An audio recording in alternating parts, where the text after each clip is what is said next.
Muy buenas noches, amigos. Bienvenidos a la emisión estelar del Comercio TV. Aquí lo más destacado del día.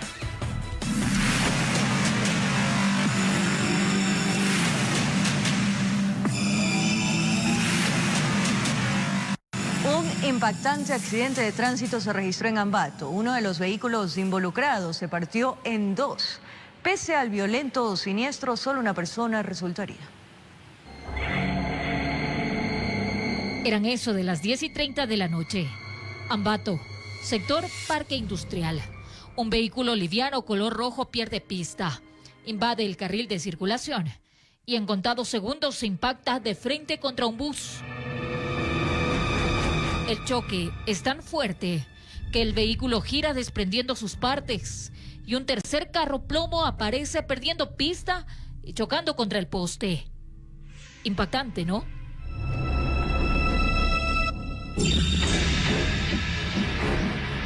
Quienes estaban en el lugar grabaron lo acontecido. El liviano carro quedó partido en dos. Sobre la calzada quedó tendido un hombre. Conversamos con la policía. Y escuche muy bien el milagroso saldo. No, a nuestra llegada no existió víctimas mortales. Se encuentra una persona herida. Él es el acompañante del vehículo automóvil Forza de color rojo. Pero analicemos bien el video. No son 3 los vehículos participantes, son 4. Pues el carro rojo al parecer pierde pista porque existe otro vehículo que aparentemente lo impacta y que producto de eso ocurre el siniestro. Por eso la policía trata de dar con él. De los 4 vehículos, uno del causante, el presunto causante se retiró del lugar. Cuando llegaron las autoridades, los conductores de los 3 carros afectados no estaban en el sitio. Fue entonces que tomaron procedimiento en cuanto a los automotores. Y los 3 fueron trasladados a los patios de retención vehicular, que es en el sector de Picayua. Por esta vía, pese a que existen los radares en ciertos tramos, con frecuencia ocurren accidentes.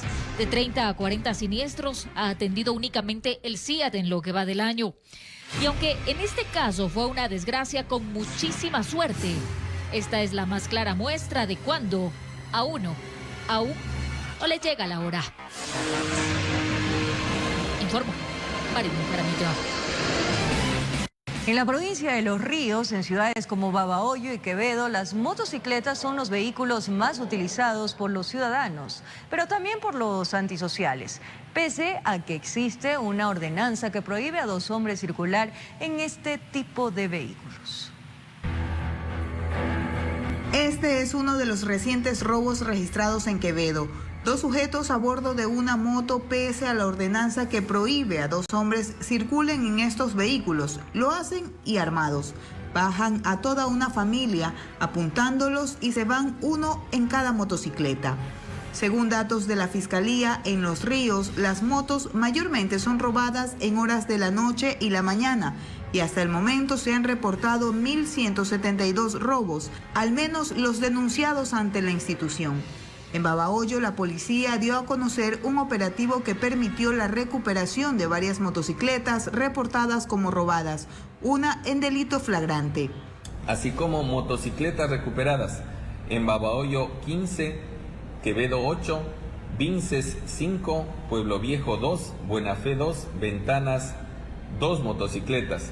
La institución del orden pide a la ciudadanía que se denuncie este tipo de hechos para fortalecer su trabajo. Hace ejecución a que prácticamente no se quede en la impunidad estos hechos y se ejecute como tiene que ser y llevar a estas personas infractoras de la ley a sus respectivos centros de detención.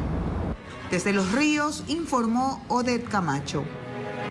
La Policía Nacional en la provincia de Santa Elena continúa con las investigaciones del triple asesinato al estilo sicariato que se registró la noche del miércoles en la parroquia José Luis Tamayo del cantón Salinas. Un colombiano y 2 personas ecuatorianas fueron las víctimas mortales de este hecho de sangre. 2 ciudadanos ecuatorianos y 1 de nacionalidad colombiana son las víctimas del triple sicariato ocurrido la noche del miércoles en José Luis Tamayo del Cantón Salinas. Según las primeras investigaciones, varios disparos, además de un aparato explosivo, habría detonado en el interior del taxi. En el taxi posiblemente sí, de acuerdo a la versión del personal de antiexplosivos del grupo de intervención. Y aparte, adicional, posiblemente la presencia de armas de fuego que están en este momento bajo cadena de custodia para el trámite judicial pertinente. Las víctimas mortales fueron identificadas como Cedeño García Sebastián, colombiano, y los ecuatorianos Jorge Borbor Torres y Josué Israel Báez, quienes no registran procesos judiciales. Bueno, estamos hablando de 2 ciudadanos ecuatorianos y un extranjero. Este momento estamos recabando datos, vuelvo y repito, y los datos serán aportados dentro del trámite judicial pertinente a través de las unidades judiciales que están en este momento en la investigación. 4 armas de fuego también fueron encontradas en el vehículo amarillo, además de sustancias sujetas a fiscalización. Se presume que la camioneta en la que se movilizaban los sicarios fue incinerada intencionalmente por sus ocupantes para tratar de eliminar cualquier indicio que los delate. Hay que considerar que dentro del procedimiento se pudo ubicar durante la fragancia la camioneta, obviamente con las circunstancias que ustedes tienen conocimiento, una camioneta completamente incendiada, posiblemente por las personas que lo estaban utilizando para tratar de minimizar o tratar de borrar algún tipo de indicio, pero nosotros como policías, en base a los protocolos, igual enviamos nuestras unidades especializadas de criminalística para que hagan su trabajo en cuanto al levantamiento de indicios. La policía continúa con las investigaciones para determinar las causas y los elementos que ocasionaron este crimen. Estamos en 24 horas todavía trabajando y esperemos obtener este tipo de indicios que nos permitirá poner el conocimiento de la autoridad. Desde la provincia de Santa Elena, informó Darwin Villao. Un atentado terrorista se registró la madrugada de este jueves en Daule, provincia del Guayas. 3 motos y un vehículo fueron incinerados al pie de la policía judicial. Uno de los vehículos afectados permanece en la institución del orden.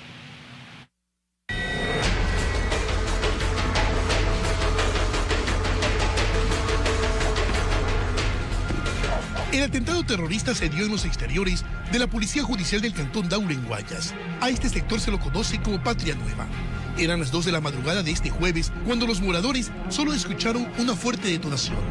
Los tanques están llenos de gasolina, entonces con la candela como que eso explotaron. Eso escuchamos nosotros. ¿La detonación nos levantó? Sí, eso nos levantó, sí. Eso no, parecía que era un incendio cerca, alguna casa o algo, pero había sido aquí justamente los vehículos de los señores. Por las llamas que ya estaba bien fuerte, lo que es la candela, no vimos nada, ya salimos cuando ya estaba todo el hecho ocurrido, ya estaba todo incendiado, ya todo. Pero fue imposible porque ya todo ya estaba calcinado. Según las primeras investigaciones de la policía, 3 sujetos llegaron en una motocicleta, se bajaron y procedieron a rociar gasolina en 3 motos. Una de ellas pertenece a la institución policial. Las otras son de uso particular. De las motocicletas que estaban en los exteriores, 2 motocicletas se conoce que eran de uso particular y una motocicleta pertenece a la Policía Judicial. En las cámaras se ve que llegan unos sujetos, unos 3 individuos, se ve unas siluetas que llegan en una motocicleta. Llegan, rocian el combustible y le incineran a la motocicleta. Bueno, hacerle el zoom, hacerle la aproximación, a determinar la identificación de estos antisociales. Este atentado también afectó a un vehículo particular que se encontraba estacionado en este sector. Parte de su carrocería se vio afectada. Sin embargo, la policía ya maneja una hipótesis. A los diferentes operativos que hoy por hoy hemos realizado la Policía Nacional con la detención y desarticulación de bandas delictivas dedicadas al expendio de microtráfico. En el piso aún se evidencian las huellas del atentado.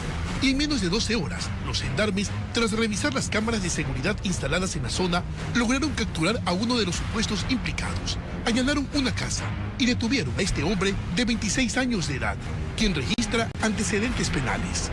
En el lugar se encontró a un ciudadano a los que posiblemente habrían participado en este hecho. En el poder de este ciudadano se le encontró un arma de fuego y al revisar también los antecedentes delictivos de este ciudadano, tiene una detención por tenencia y porte de armas de fuego. Las motocicletas incineradas fueron trasladadas al canchón vehicular de la PJ. En tanto están tras la pista de los otros sujetos que participaron en este suceso terrorista. Con cámaras de Fren Flores, informó Carlos Julio Gurumendi. El COE Metropolitano decidió acogerse a las medidas dispuestas por el COE Nacional, entre lo que resalta el teletrabajo. Les contamos los detalles más adelante.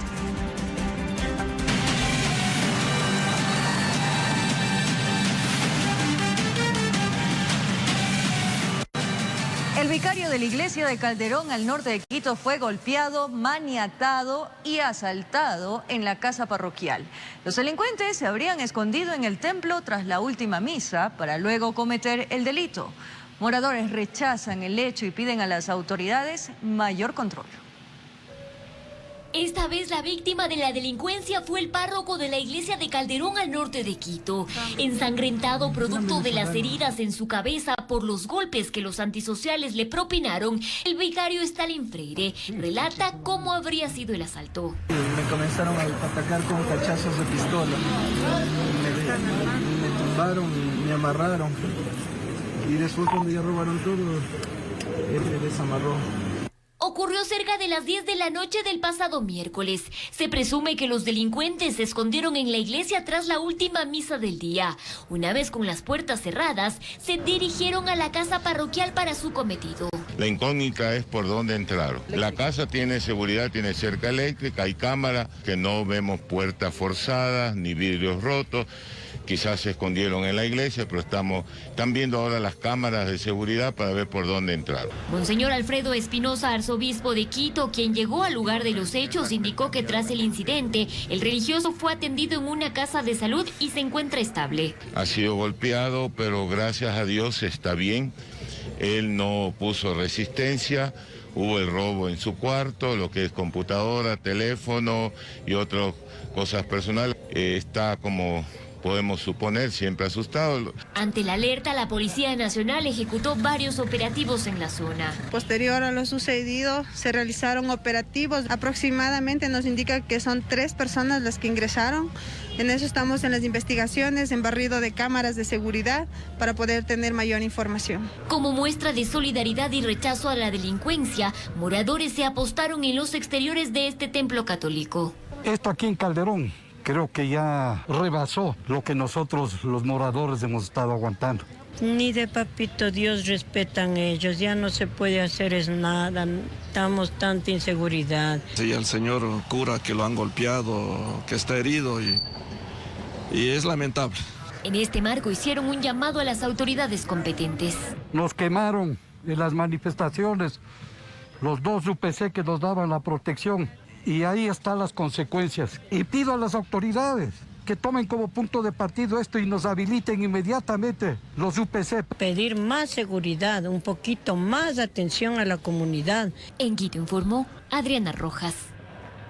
Un acuerdo de paz se firmó en la cárcel de Santo Domingo para evitar más hechos violentos que en lo que va del año dejan al menos 60 víctimas mortales en amotinamientos. Como muestra de pacificación, los PPL entregaron objetos ilícitos que tenían en su poder como armas de fuego y armas blancas.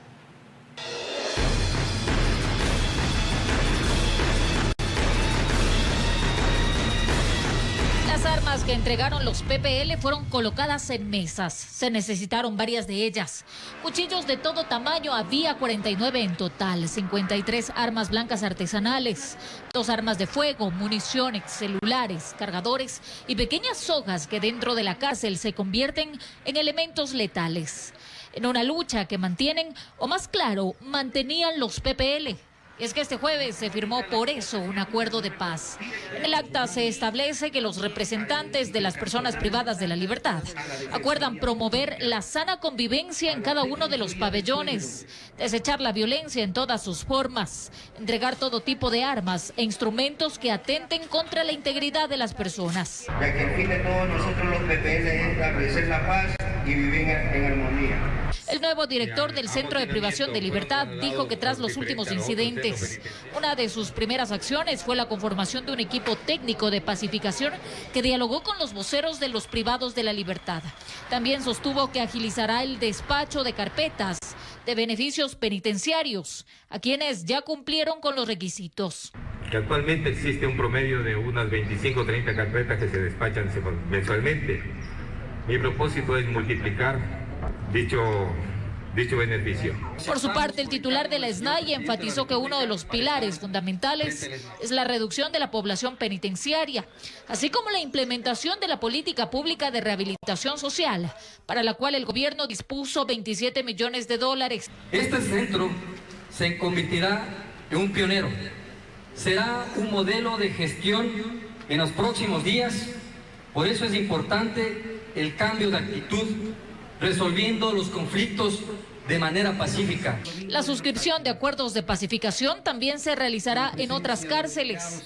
El Centro de Privación de Santo Domingo ha sido el escenario de violentos incidentes que dejan al menos 60 fallecidos en lo que va del año. Informó Marilyn Jaramillo. Desconocidos intentaron de manera ilegal dejar armamento en la cárcel de La Tacunga.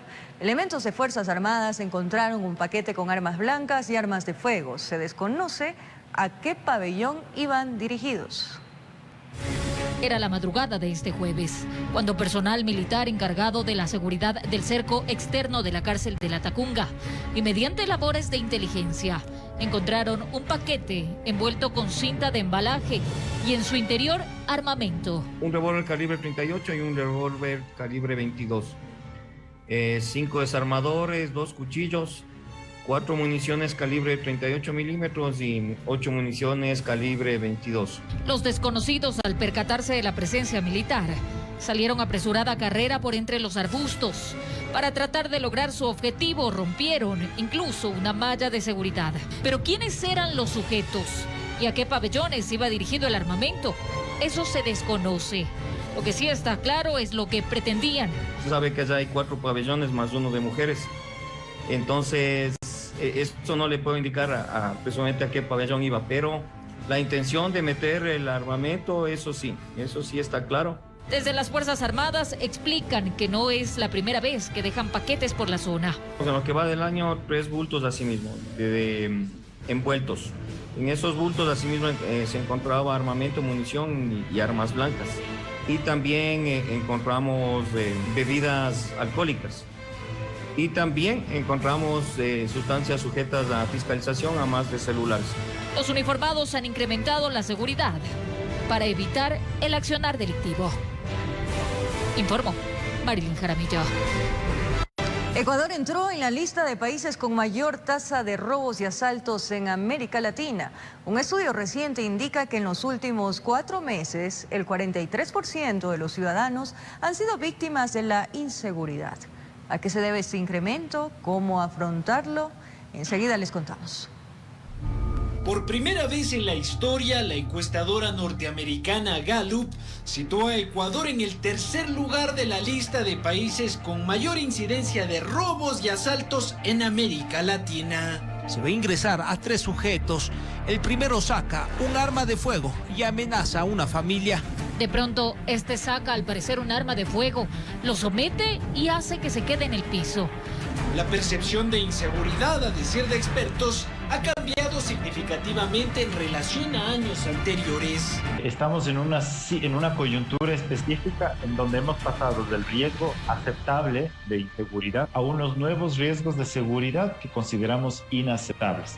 Es decir, que alteran nuestra vida cotidiana. Expertos aseguran que una de las tantas causas de la inseguridad es el debilitamiento de las condiciones de vida de los ecuatorianos. Lo urgente es empezar a ver a la inseguridad como el resultado de un amplio proceso social que demuestra una serie de conflictos, una serie de problemáticas sociales, de accesos, de injusticia social. Vivir con miedo, indican, afecta la vida cotidiana y también las actividades productivas de la población. Lo que implica el aumento del miedo o la sensación o percepción de inseguridad altera profundamente o de manera significativa y cualitativa la vida pública. No es un asunto solo de la inseguridad o la delincuencia me va a arrebatar mis pertenencias, sino que aparte de eso me va a arrebatar mi vida.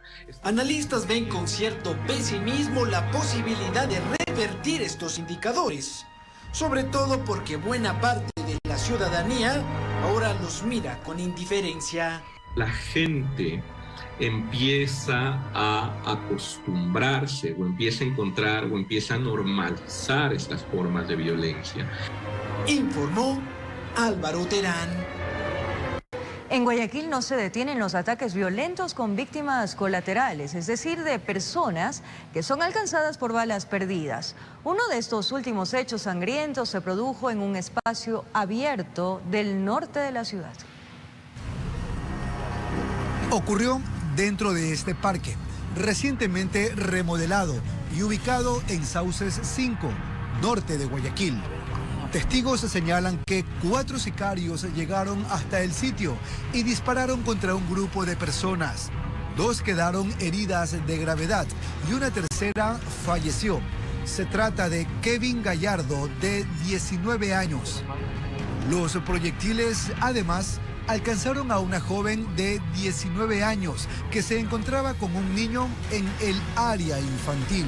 Más o menos 5 para las 10 de la noche, unos 12 a 14 tiros hubo y vi que estaban 2 chicos tirados en el suelo. Y a una niña de ahí, más allácito, que estaba también sentada, le impactó un balazo en la pierna derecha. Vi que estaba un chico que gritaba ambulancia, ambulancia, ambulancia, ayúdenme, ayúdenme. Es el que falleció. Según habitantes del sector, en aproximadamente un año es la tercera ocasión que asesinan a una persona dentro de este espacio. Y mencionan además que todo esto ocurre pese a que a menos de 2 cuadras está ubicada una unidad de policía comunitaria.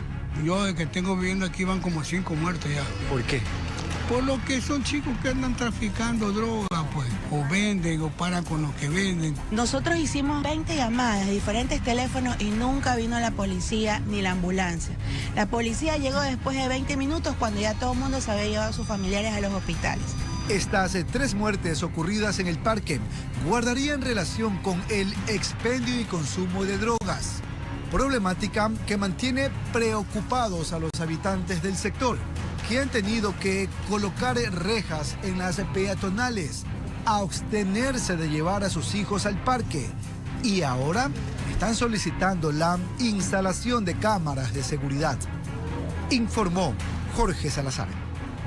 En la parroquia Pimocha, en Babahoyo, un hombre fue asesinado cuando realizaba labores de limpieza en un dispensario del Seguro Social campesino.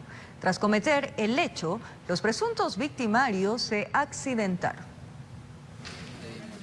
A los asesinos no les importó que habían embarazadas y niños ya en busca de atención en el dispensario del Seguro Social Campesino del recinto La Ángela en Pimocha, donde llegó como cada día a colaborar con la limpieza César Morejón Vallas, cuando en el patio le propinaron 3 disparos en la cabeza. Vieron que le entró porque venía todos los días a hacer la limpieza, pues.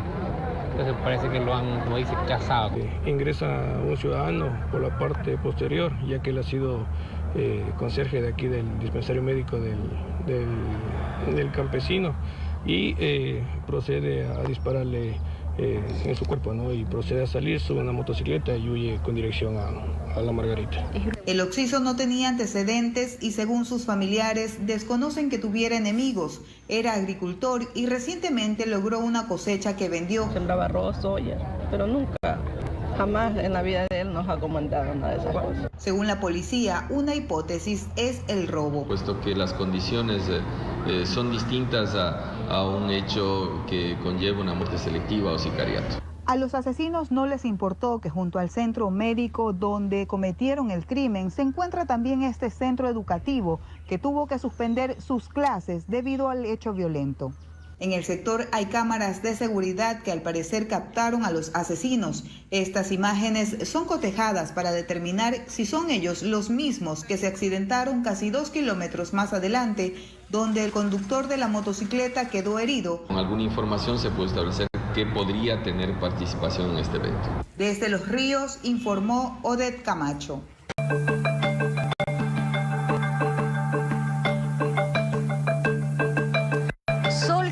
Instituto Ecuatoriano de Seguridad Social, IES, llegaron a un acuerdo de pago. El mismo se realizará en 3 partes. Según las autoridades, el monto total de la deuda del IES con los distintos núcleos de Solca asciende a los 132 millones de dólares. Una noticia que parecía estar lejos llegó, y es que Solca aceptó el acuerdo de pago presentado por el Instituto Ecuatoriano de Seguridad Social. Se trata de un convenio de pago, convenio que garantiza la atención de pacientes oncológicos derivados del IES a esta casa de salud. El IES pagará 132 millones de dólares que adeuda a Solca Nacional y lo hará en 3 partes. Tal como lo escuchó. Este pago del IES a Solca se realizará en 3 partes. La primera consta de un poco más de 34 millones de dólares. Pago que se realizará tan pronto se firme el acta de mediación, dice Jorge Ceballos, presidente de Solca. ¿Y las siguientes? Una segunda parte, cuotas mensuales hasta diciembre del 2022. Y una tercera parte en cuotas mensuales también hasta diciembre del año 2023. Y que el IES además se ha comprometido a pagar puntualmente los servicios que en adelante Solca preste a los pacientes que la institución los derive, afirma Ceballos. No tendremos inconveniente de recibir a nuevos pacientes oncológicos que el IES nos envíe. Serán bienvenidos y haremos los mejores esfuerzos por darles la mejor atención. La autoridad explica que tras la reunión se definió que el monto total de la deuda del IES con los distintos núcleos de Solca asciende a los 132 millones de dólares. Ese valor es consecuencia de la conciliación de cuentas que cada uno de los núcleos de Solca ha hecho con cada una de las delegaciones provinciales del IES y tenemos actas firmadas de conciliación cuyo monto total son 132 millones. Este convenio se da cuando la semana pasada Solca anunció que la fecha límite para llegar a este acuerdo era el 28 de julio, pero para beneficio de los pacientes que deben ser trasladados a esta casa de salud, se tomaron estas medidas. Informó Ismenia Solórzano. Ante el pedido del COE Nacional por la situación de contagios de COVID-19, el COE Metropolitano decidió acoger las medidas dispuestas. Entre otros puntos, en el municipio de Quito se realizará teletrabajo y el uso de mascarilla en ciertos casos que a continuación les explicamos.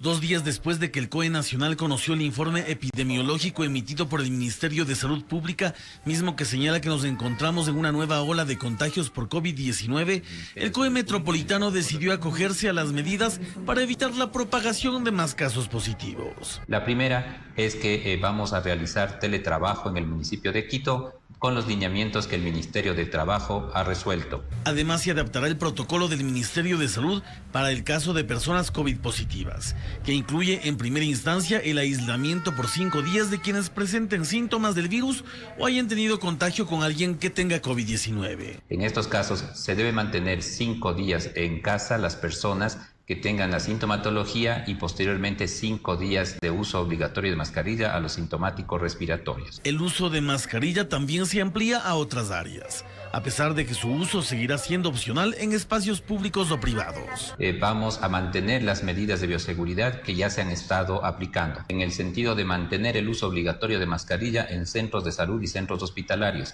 así como es recomendable su uso permanente en espacios cerrados como aulas, áreas de trabajo y transporte público. Estas medidas que buscan prevenir más contagios se las adaptan a pesar que la velocidad de transmisión que tuvo Omicron es menor a la que se registró a principios de año, informó Javier Rosero. El magisterio ecuatoriano ya cuenta con su equiparación salarial, pues este jueves fue publicada las reformas a la Ley Orgánica de Educación Superior, que entre otros aspectos establece un nuevo escalafón docente. La presidenta de la UNE, Isabel Vargas, calificó como un triunfo de los maestros el lograr que el gobierno homologue sus sueldos al del resto de servidores públicos. Precisamente lo que significa la equiparación salarial para el gremio de maestros del sistema público es que sus salarios se homologan al resto de funcionarios del Estado, según el escalafón que tengan. Esto ha sido prácticamente el accionar del gremio, de la Unión Nacional de Educadores, del magisterio, que nos han dado la fuerza para que ahora esta equiparación salarial sea un triunfo del magisterio. En medio de eso tenemos maestros que han sido detenidos, maestros que han sido destituidos. En total existen 10 categorías docentes. En ese sentido, un maestro que se encontraba en el escalafón más bajo y ganaba $527 pasará a percibir 817. Según avance el escalafón, su salario sube en base al resto de funcionarios públicos. Las reformas a la ley no solamente es la equiparación salarial, sino que también son más beneficios como el aporte del 6% del Producto Interno Bruto a educación, que se haga una realidad, algo que está plasmado en la Constitución de la República y que tenía que hacerse efectivo desde el año 2012, pero que no ha habido voluntad política por los gobiernos de turno para invertir en educación. Ya en el registro oficial, el gobierno tiene 90 días para que la equiparación salarial empiece a ser cancelada. Se establece que la categoría J, H y la categoría I se estará conformada también por los docentes de contrato y tendrá una remuneración equivalente a un servidor público 1. Mientras que la categoría G será equivalente a la remuneración de un servidor público 3, F 4, E servidor público 5, categoría D 6, C servidor público 7 y la B 8. Y finalmente, la categoría superior del escalafón equivaldrá salarialmente a la remuneración de un servidor público 9. El presupuesto anual para solventar la equiparación salarial, que incluyen a no menos de 160,000 maestros, les representaría al Estado más de $490 millones. Informó Javier Rosero. La Agencia Nacional de Tránsito junto con una universidad privada presentaron la plataforma Visor de Siniestralidad Nacional, una herramienta que proporcionará datos estadísticos detallados de los factores de los siniestros viales en el país. Decenas de vidas se desvanecen cada año en las vías del país a causa de los siniestros viales. Y sin el apoyo de una estadística, las autoridades no podrían analizar los factores que las producen y trabajar en políticas públicas que prevean la impericia de quienes están tras el volante. En este contexto, la ANT junto a una universidad privada presentaron la plataforma Visor de Siniestralidad como una herramienta fundamental para llevar el registro oficial de los accidentes de tránsito en el Ecuador. Y esto es importante porque permite generar información hacia la ciudadanía, hacia la academia, hacia las instituciones de control, hacia las instituciones de planificación y de esta forma se genera política pública. La herramienta es de acceso público y puede ser encontrada en el portal web de la Agencia Nacional de Tránsito, misma que permitirá conocer información específica de cada siniestro vial. Un mapa que nos permite tener todos los datos mediante todos los filtros necesarios que ustedes necesiten para conocer si dentro de un siniestro de tránsito está involucrado qué tipo de vehículo, qué tipo de modalidad del transporte, por provincia, cantón, parroquia. El portal contiene un registro de más de 120,000 sucesos recopilados desde el 2017 hasta la actualidad. Todas las entidades de control del país reportan hacia el sistema central, de tal manera que es una corresponsabilidad nacional la que va alimentando los datos, como usted preguntaba, se actualizarán de forma mensual. Las autoridades destacaron a la herramienta como una fuente fundamental para la toma de decisiones, el análisis de accidentabilidad y la creación de campañas o políticas públicas para prevenir la problemática. Hay muchas aplicaciones para esta herramienta que se pueden dar, ¿no? Entonces podemos prevenir en el tema de control, conductores en estado de embriaguez, ¿dónde se está dando más frecuentemente? Concienciación es importante, pero hay que focalizar, saber en qué puntos debemos llegar. Como vemos acá, la georreferenciación nos puede ayudar. Informó Mauricio Sánchez. En otro tema, la madrugada de este jueves, el prefecto de Cotopaxi, Jorge Guamán, y 8 personas más fueron detenidas como parte de la investigación por presunta delincuencia organizada. Guamán se desempeñó como uno de los altos dirigentes de la organización indígena. Señor prefecto, ¿cómo se declara? Señor prefecto.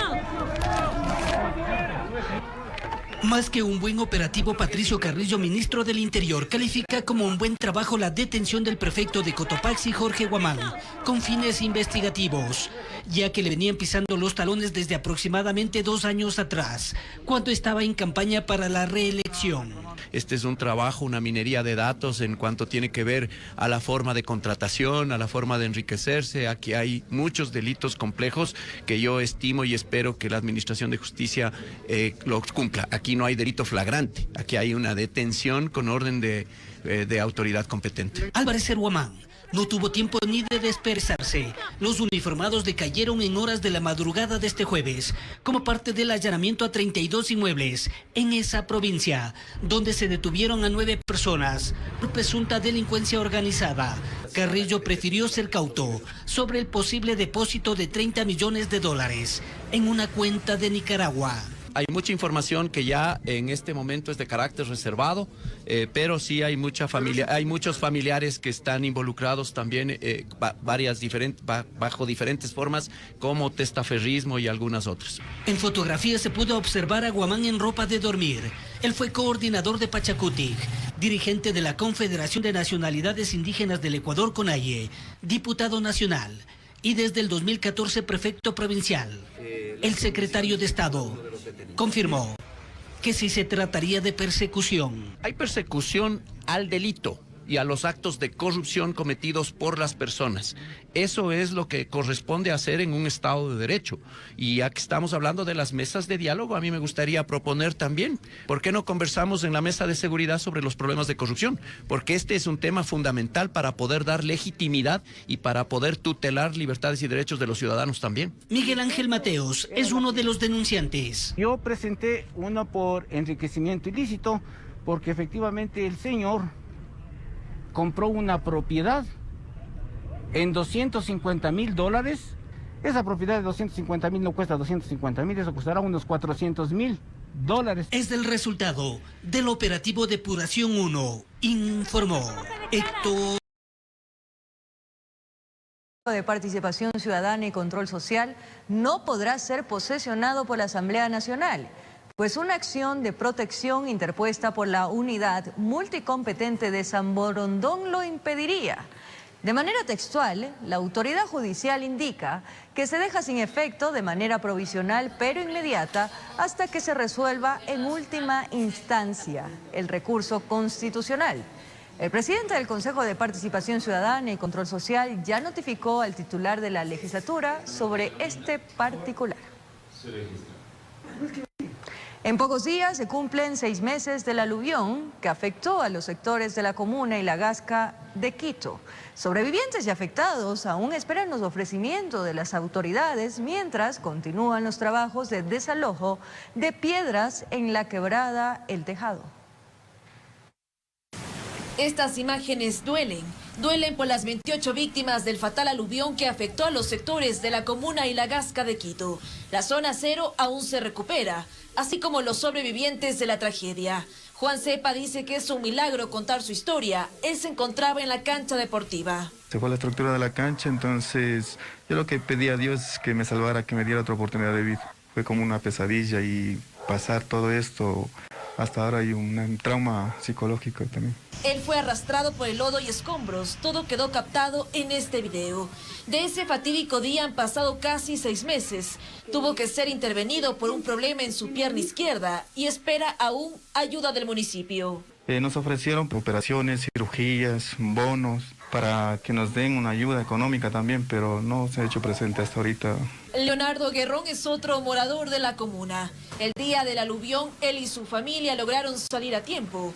Perdió todo lo que tenía en su taller automotriz. Aún sigue pagando deudas de equipos que adquirió. También espera una respuesta de las autoridades. Vinieron unos 2 señores del municipio mismo a tomarme en cuenta, a hacerle una encuesta, todo lo que es perdido, cuánto es el avalúo, todo, pero me dijeron ya le vamos a volver a llamar y hasta el sol ya hay nada. El municipio asegura que sí ha dado acompañamiento a los sobrevivientes y afectados, aunque todavía hay huellas del aluvión. 11 piedras enormes que superan los 3 metros de diámetro están siendo retiradas del punto de captación de la quebrada El Tejado. Por el efecto del aluvión, estas rocas bajaron y se detuvieron todas en nuestra estructura de captación, evitando así mayor desgracia en las zonas bajas. El trabajo se ha complicado por el tamaño de las rocas. El fraccionamiento se lo realiza de manera manual. La empresa de agua potable monitorea la quebrada. Hemos estado realizando monitoreo en toda la cuenca de la quebrada y hasta el momento no hemos tenido ninguna novedad para nosotros llegar e intervenir. Estas piedras serán utilizadas en el enrocado del río Monjas. La entidad tiene listo varios estudios de mitigación de riesgos en las estructuras de captación en quebradas. Informó Priscila Cadena.